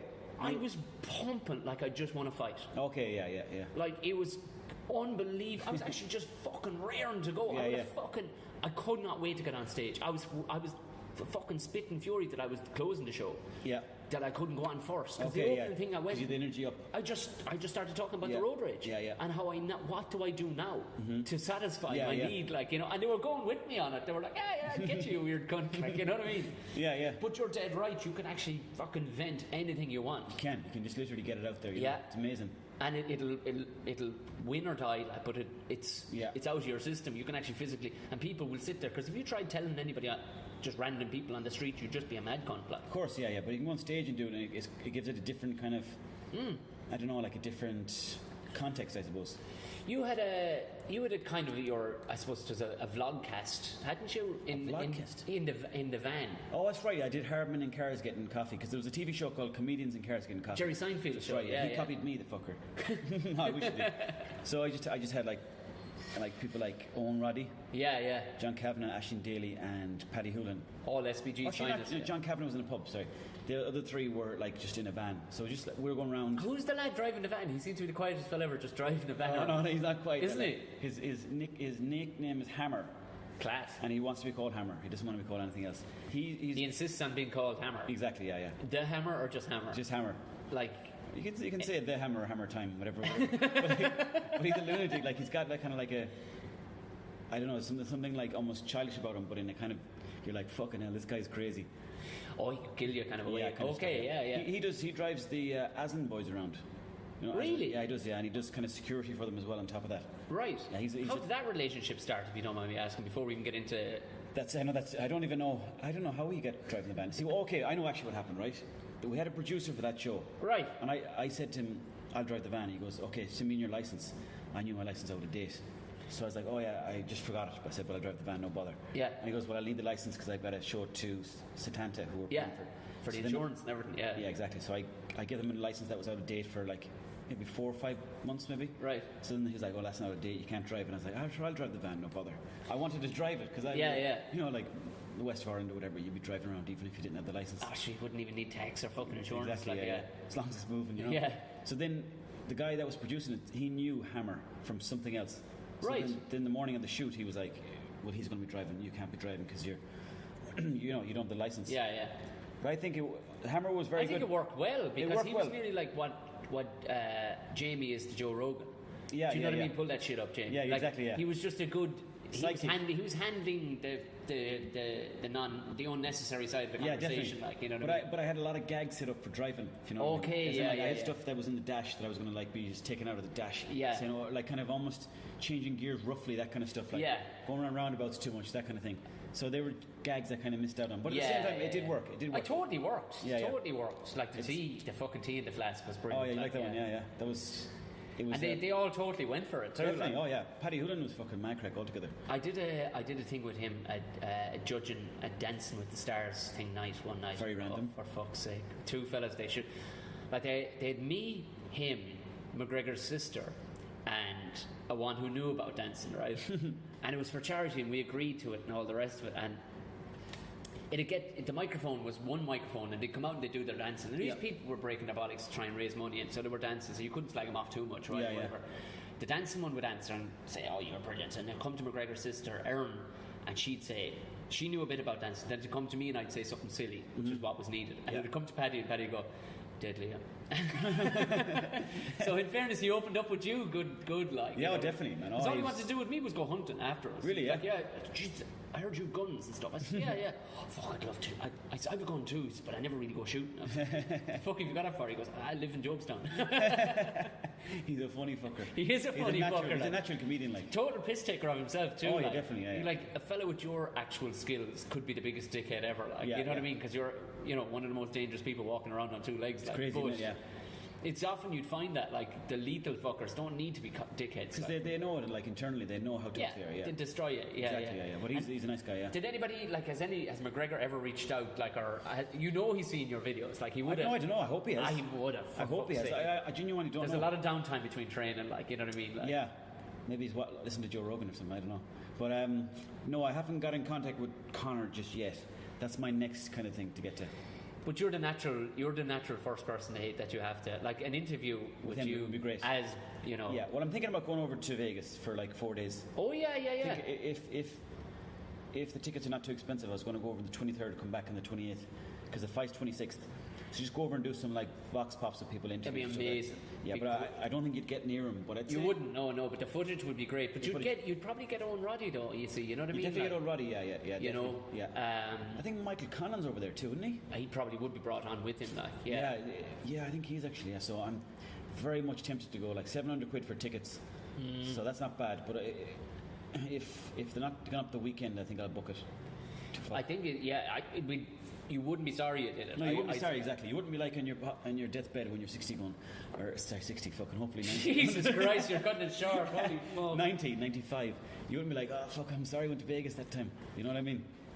But sure, everything, like even the backdrop would look the shit. You and your green jacket, like, and the hat on. Yeah, for fuck's sake. I was thinking about doing it. You never guess where I'm going. Like, in Mayo, and then cut to me in Vegas. Oh, brilliant. I'm in Vegas, brilliant. Standing there with like a plastic bag full of cans. Oh, definitely. Fucking brilliant. And sandwiches. Sandwiches. You have to mix. You may as well, because have you been to Vegas? Never. And bring multivitamins with you. Really? There is not one. Everything is like pretend food. Yeah. If you're there for any longer than 4 days, is it expensive? Yeah. It's not. No. There's a great middle ground. Mm-hmm. You can pay what you like, or what you can pay whatever you like for food. Yeah. Or beer. Okay. You go. It's mad. The exact same beer might be 3 times the price in a place with just a fancy name. Yeah. But you can go to a place up the road and pay fucking $2.50 for a pint. Like, I get the idea it's a shithole though, because it's like fake, you know. It is a cape. Yeah. But do you know what it is? You need to switch off your cultural brain. Don't for one second. Don't for a second think that you're going to Venice. Yeah. Actual Venice. Okay. Because they have a hotel called the Venetian with gondolas and everything inside. Yeah. It's what fake tits are to real tits. Do you know what I mean? It is just. I'll take that though. Consider the ticket booked. I'll suck either if the price is right. Okay, all right, maybe wrong analogy for you then. But it's great for what it is. You know what I mean? They have done fake to a level that it's not sad. Yeah. Like I went to an amusement park, and I remember in a school tour, and we went, and it was the shittest amusement park, but they'd made such a shit effort. Mm-hmm. Do you know what I mean? It wasn't like small and kind of, a best effort. Like, it's kind of all out tackiness. Like, and it is all balls out tackiness. Yeah. So if you can switch off anything, well, that's what I say. Like, because we come from an actual place that has genuine castles and stuff like that, and history. Yeah. Forget about all that stuff and just turn up there and just be a gowl. Yeah. You may as well, because you'll stand there going tutting. The only thing I know about it really is that I remember like seeing a Louis Theroux documentary. I think he was in Vegas, and he was like, everyone was gambling over there. And like there was one lad who was dropping fucking 20-30 grand. Yeah, that was really sad. That it was actually, it was pathetic. I didn't gamble one single fucking thing while I was there for 7 days because I didn't have a blind bit of interest in it. Yeah.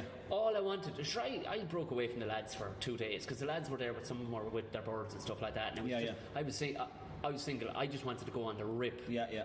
And by pure fluke, I ended up I got a taxi home from a nightclub because the lads were gone and I was still supping pints. So I got a taxi home with this Russian fella, big square haircut on him, smoking fags inside the cabin. Yeah. No, sorry. Looked like a yard I brush. knew, but this fella was pure KGB written all over him, right? So I'm sitting in the back, he drops me off, and he was kind of a bit of crack, and I was having a bit of crack with him. By pure fluke, the following day, must be thousands of taxis in Vegas, and they're would be, constantly of course. pulling up to your hotel front. You know, Yeah. you don't wait for anything like. And it was him. I leapt in. I went.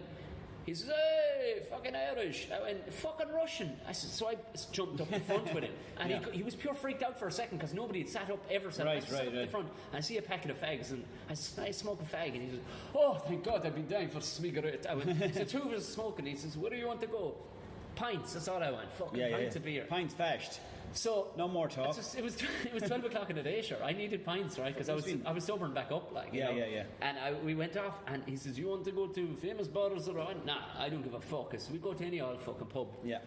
So he says, "No, I be working all morning. I have drink." So your man packs up the fucking taxi. Two of us went for a couple of pints. That's brilliant. He sits back into the fucking taxi, and where did he dropped me up to fucking Hooters, right? Yes, and Hooters isn't as dirty as it sounds. It's just the same as all the rest of the place. Just young ones are wearing tight fucking clothes. Some of them aren't at all. Like, it's not that fucking erotic at all. I've what actually it been really in is famous for is barbecue food, right? Right. And what had just finished the week we were there was the world, or the American Grand Prix of rodeo, bull riding, right? And it was the last in before Christmas, so a lot of the lads stuck around drinking, right? A lot of the cowboys stuck around, real hardy fuckers, right? And I went in there, and the Russian fella, he had to go back to work anyway, so I went in, and there was like a NASCAR inside there, you know what I mean? It was the most American looking fucking place. And I went up and I said, pint of fucking beer, and there was a couple of lads in cowboy hats. I said, "How the boys?" Got chin wagging with them in it. One of the lads is from Tennessee, another lad, he was from fucking some fucking. Would they love you because you're Irish, or they were kind of interested? They didn't give a fuck really, because they were meeting a lot of us. New York is kind of more into that kind of stuff. Yeah, well, these lads, you see, the thing about fucking Vegas is you could meet somebody from the fucking moon. You know, you shouldn't get too overawed. But the lads were very interested in Ireland and very much in the agriculture, because they were both from farming backgrounds. Right, these lads. But they meet, you see, there's a lot of very good Australian cowboys too that come over to do the world, and Brazilian as well, and Mexican. I never knew that. That's crazy. Mexicans too. They're mad to. They're mad for the bull riding, like. But there's a lot of good Australians, like. So they're used to meeting the odd fella from different places, like. But geez, there were some boys to drink. But I'm not joking. This yoke of chicken wings came out. I must have eaten 200 fucking chicken wings. For fuck's sake. I ate like spicy chicken wings. They were fucking roasting, right? Oh man, you probably didn't sore arse the next day. Oh, that was the least of my fucking troubles. But I ate so many chicken wings, right, that I went out. You laid an egg. I went out to smoke a fag, and I leaned forward to tie my shoelace, and I actually got sick, but not sick in the same sense. It actually, food just fell out of my neck. It was just the most bizarre. So I knew I had hit my Vegas moment. It was I'd been gorging so hard for the last 5 days that this is symbolic of what is just. I got you. It's just, so that's like Vegas. You can just access it to the fucking excess. That's what I'd like about it too. You can just. But get the fuck out of there after 4 days, 3 days. You can be nutty as much as you want. It's like Amsterdam. Have you been there? I have. That's the weirdest place I've ever been to, and it's just so nutty that I kind of like it, because when I'm back in Mayo, even though I love that too, you have to be kind of certain. You have to keep a certain standard of life. But in Amsterdam, you can go around with your dick out, quite literally, piss into a cup and then just pour it on your head. Oh yeah, sure, he's only here on holidays, you know. That's I remember waking up. We ended up in this fucking it was the weirdest 24 hours of my life was Amsterdam. But I know the hotel, and we stayed in the fucking wrong hotel, and myself and one of the boys, like, I don't know how they even left us in, like, but we woke up and there was an Arabian fucking meat market outside, and I ended up walking into a skinned dog, and I was still half steaming from the night before. We'd ended up in like a fucking gay salsa bar. That's what they all say. Yeah, do you know what I mean? Like, it was just, but that was how the day end up sucking a cock. We ended up in, like, one of the lads fucking went in looking to buy a lighter for his fags. And he went into a sex shop. Now, he bought a lighter, but it had a big cock on the front of it. And your man working behind the counter went to college with him and everything. It was the most weirdest. Fucking hell. In Vegas? That was in Amsterdam. Oh, Amsterdam, sorry. But but you definitely, I think you definitely should, because people would fucking love it. Like, there is no, because it's going to be so viral. Yeah. It's going to be trending for that week surrounding the 26th. It's going to be trending on everything. So anything you can do to stick your fucking hat in the ring, you may as well. Like, I completely agree. Definitely. Like, one of the greatest moments ever would be like you walking to the ring with McGregor holding the belt up. Can you imagine that? In your green jacket as well, with the hat on, and wearing the wellies, just throwing jabs, and you giving him a bit of talk beforehand too, like, you know, about throwing jabs. Oh man, That would be a dream. Not even fucking to walk in with him, to have him on my shoulders on the way in. Oh my good God. And I'd be like, just kill me after that then. Yeah. I've done everything I want to do. Well, that's your The thing is, if your cock would probably explode and fall off. Definitely, yeah. But the thing is, have you singing fucking the Foggy Jew maybe before? or the Green Red and Mayo or something. Green Red and Mayo. But the thing is, because fighting is such a serious thing. Yeah. There's almost no joking around that time, so I don't think that like.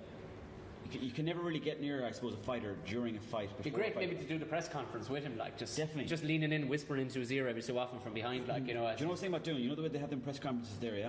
Yeah. Going in with my own speaker and microphone, and then just talking, saying, "How's it going, man? Would you be able to get me the next fight or whatever like that?" Now, I saw what you did there, right? And just so you say to him, like, right.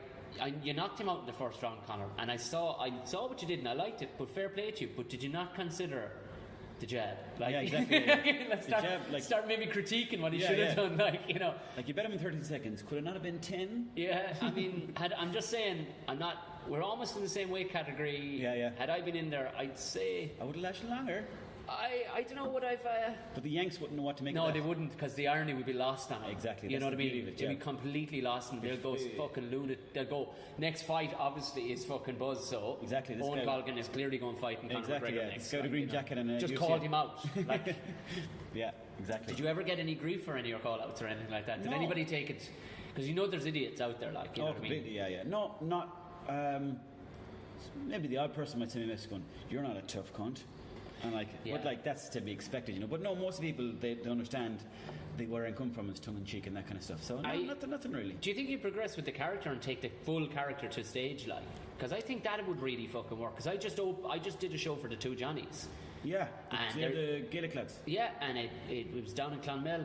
They sold out in like fucking half a day. That's 280 people, and it's their first ever. They just did 2 gigs in fucking New York. That's crazy. To baying fans. That's crazy. But the lads are just doing their sketches. Yeah, that's brilliant. They're just doing their sketches, and it was their first ever show. Mm-hmm. I mean, fuck me, I wouldn't get that. Fair play. That's the, you know what I mean? They have the Facebook page. That's pretty. You know what I mean? It's big, like. And I like the character, but at the same time, you're sort of confined to UFC and MMA stuff. So eventually, I just want to kind of sort of go back to Buzz. Yeah, I get you, yeah. Because it's very similar to Buzz, you know. So, except Buzz just is more general, where there's this UFC guy's more fighting. So, I want to just I just want to do my Buzz character on stage, really. But stories about the Outland, though, are fucking brilliant. Like, people like stories about the Outland, the Crows. Get put into a cage with a badger, like. And badger, yeah. People seem to like that. Of course they do, like, it's ridiculous. But it's nuts, though. But I don't know why people like it, but I'll keep doing it. It's because what it is it gives people fucking 3 or 4 minutes to just sail out of reality, like, going, I could see a man fighting a badger. Yeah. Do you know what I mean? Like, why not? That's exactly. I did one recently, and I actually got, like, this is the thing. I did a call-out video because barbecuing. Yeah.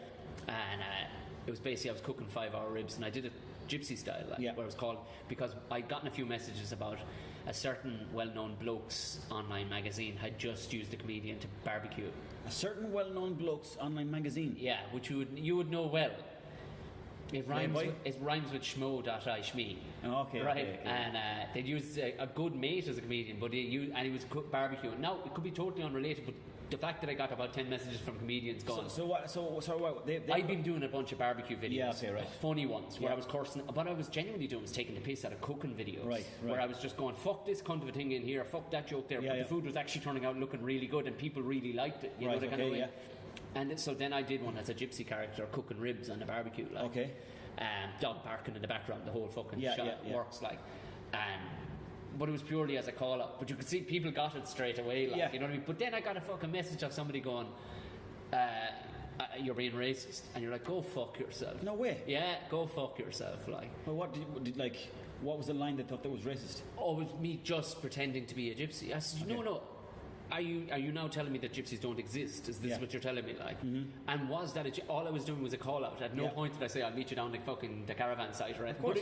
You know what? People love to get offended. Oh, they love to get offended. And they love to call it, like, they're trying to call McGregor racist because he said boy. Yeah. Like, that's stupid. Clearly you've never lived in Ireland, like. Exactly, you know what I mean? But it is, people do want to be in. But here's the amazing thing.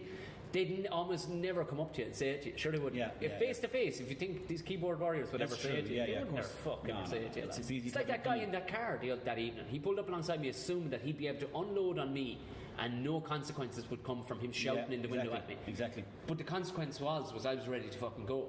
Now I didn't go. I think I'm ready to go here. I should show. Something psycho went off in my brain. Something clicked. Yeah. Yeah. And just thought I would really love if he got out of that car right now, because I'd fucking bounce his head off the roof of it, like. Yeah, yeah. But then obviously I'd get arrested and everything else. It really wouldn't have planned out very well. Of course. But, yeah. You need to front as well, though. Yeah. Well, but I hadn't even thought about fronting. Yeah. I just thought I'm loving this moment right now. Yeah, definitely. People will take a chance at you, definitely. Yeah. Yeah, I think so. But that's life in general, isn't it? Like people, men are all about ego, and like they're all about seeing where you stand in sort of the ladder of like ego, if you know what I mean. Like, totally. People are like, men are always testing each other in different ways, subtle ways, or absolutely. Like you'll even see the most like androgynous bloke like doing this, especially in the arts world. You see it like when they're doing stand up, like they're nearly sneering at me because I take pride in masculinity, because I don't have any other gear to shift into. If I did, I'd be faking it, like. Because these days you're to be almost embarrassed about being masculine, like. You know? Yeah, of course. And I know, like, if I've been in the midst of conversations where you get one or two of these, like, what I call white knights, like, where they're like, I'm all for feminism, you know. You're like, shut the fuck up. You're doing it because you're busting for the ride, and you're hoping that one of them will give you a pity fuck, like. Completely, yeah. Do you know what I mean? Yeah. And your line of offensiveness, which is probably masculinity fuck, is against me, because you're going, you wear what you are on your sleeve, like, you know what I mean? And there's that element of them going, oh God, it's probably jealousy, isn't it? It is. Like if you, it is, because if it wasn't. It was actually last Christmas. There was a mate of mine. I was saying he's a mate now. Like, I got to know him, and he was a gay dude from Limerick. And we were performing a show together for it was the Panto, and he was saying we're having dinner, and I was saying something to somebody beside me, but it was being typically me, like fuck that cunt kind of thing. Yeah. And he just kind of went, "You've no fucking shame whatsoever about who you are." I went, I don't, John, no, because I knew he wasn't saying it to be insulting. He was saying it almost with a smile, going, why would you? Yeah. I'm appreciative. He was saying it like going, and I'm in awe of the fact that you're not in any way hiding what you are. But the funny thing about that is, people like that. The people who are most honest and raw, they're the ones who are sort of like, people think they're ignorant or they're rude, but they're not really, because they're the ones you should probably trust more, because absolutely, they're shooting from the hip. Absolutely, like, and that kind of goes back to what we were saying about the lads that were mighty crack in the pub, like, you know what I mean? They're not keeping it. Exactly, they're not keeping it in. They're not keeping it under. Like, they're telling you everything. Like, be worried about. Like, I talk about it a bit, like on stage, where I talk about the bloke who can have one drink, you know what I mean? Yeah. And then stay the rest of the night drinking water. That's I don't even understand that concept. No, if you're going to not drink, like, you know what I mean? I'd have one drink, but I get the fuck away from that scenario. Oh, yeah, definitely, like, you know what I mean? Like, to be honest, I don't really care for the taste of pints, like, but I love the feeling it gives me after 3 or 4. It gets me excited, and then, like, but I have no reason to go into a pub and drink 1 pint. No. Or even sitting at home by yourself. The cans can be grand or whatever, but realistically, the crack in the pub is where it's at. Oh, definitely. You know what I mean? Definitely. I find if I have any kind of cans at home, I just want to go out anyways. You know. Yeah. You'll never have as much crack as you would in a pub when you have a few cans in you. It's that simple. Well, you're already the train is out to have left the station at that stage. Yeah, exactly. Like, it's just glorious. Like. Exactly. Yeah.